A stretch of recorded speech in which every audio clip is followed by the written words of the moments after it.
So, today's video, we've got just a little bit of plumbing. Um, Fairly late at night, but got home from work and had a nap, so now we're good.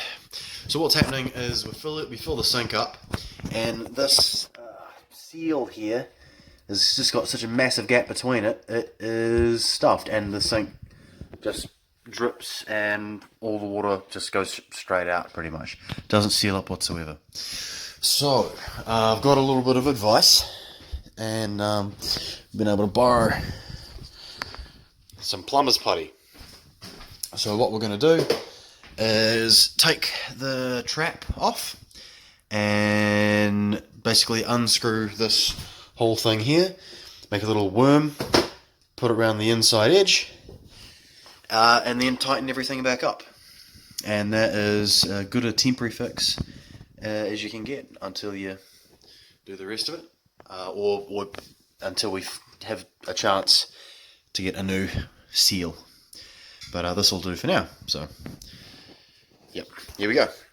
There you go. God. That's just twisting the whole thing. Might have to get some screwdrivers in the top, because it should be twisting.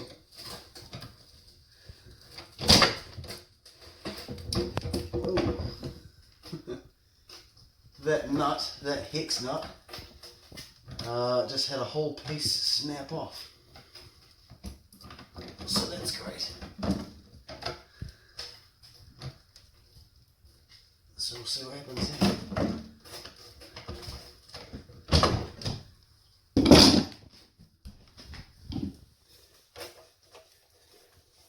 That's coming now, that's good. So it'll be filthy as all fuck. Ugh. Nasty. Good chance to clean it out. But we're going to have to go to a different sink to actually tip shit out, because this one, obviously this drain is... honestly, lift that up. No, I don't want to do too much there. Alright, go to another sink.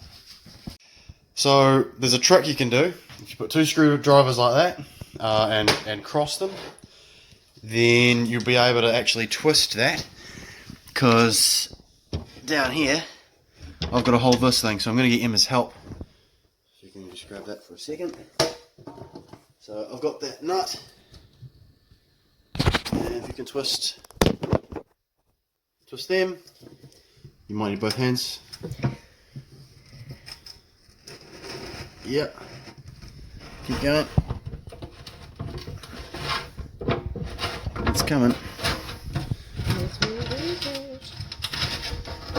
And yeah. Keep going. Nearly there. Keep going. And that's it. So that's come right out, and you're going to put that on the chopping board. Bloody good. All the gross crap. Okay. It's gonna get Nice. Sweet. Let's do this. So yeah, pretty gross and absolutely crap. No wonder that wasn't holding shit, because that is just snapped on us just now.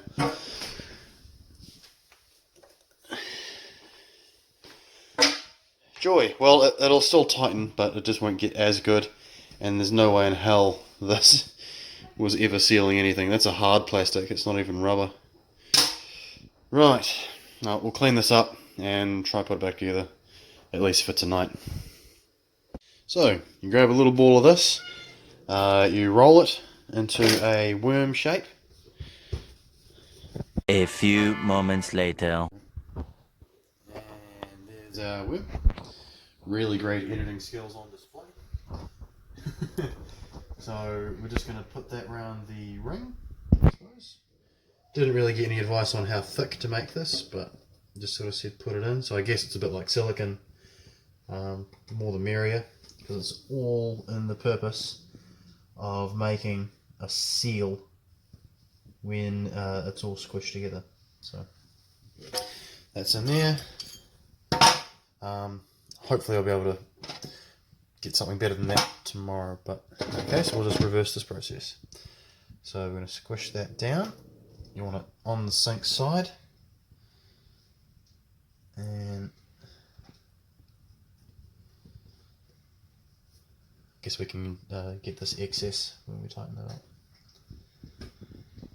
Anyway, right, so that, we'll grab a little bit more, because I noticed, I don't know if I'm supposed to do this or not, but I noticed on the underside of this seal there was more of this sort of stuff, and I don't think it can hurt, especially when you're in the using just a very, very little bit. So we'll do that. Now I can't even hand tighten this, because the chunk of that nut is just so wide that it just keeps slipping on the thread. So we'll end the video there, and just assume the next time you see anything in the kitchen that this has been done pretty much the same way, and just put this back together.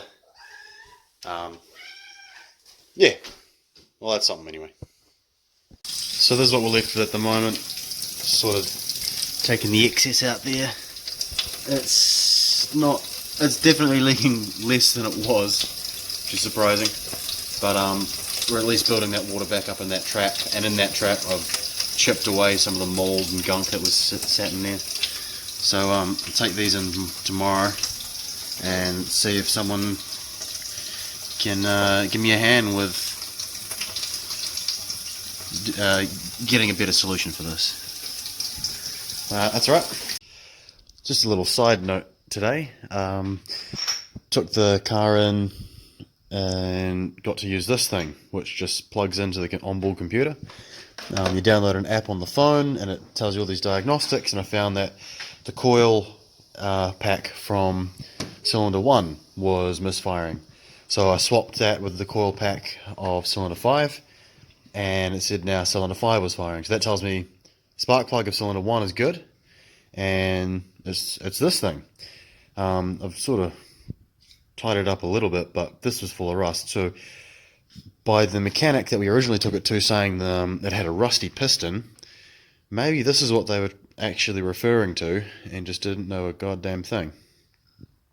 So yeah, awesome little gadget, Bluetooth, and found the problem. You might ask me today if I could grab some matches and newspaper to help light the fire, because I think you struggled a bit today with that. But I've got a little trick that I was given. Some homemade little lucifers. This is just MDF, which is a pretty spongy sort of wood, soaked in a bit of methylated spirits for a while. So if we use that and get the old gas torch, that's going to sit there and burn just nicely for maybe about 15 minutes, which is heaps of time for flame to actually catch fire to just about any size of wood or kindling or coal or whatever you got. So if you're running out of fire lighters, there's a will, there's a way. Phone actually died just there, but thanks again for checking out the channel. Hope you've enjoyed it, and we'll see you this weekend with some plywood and putting that up downstairs. Peace.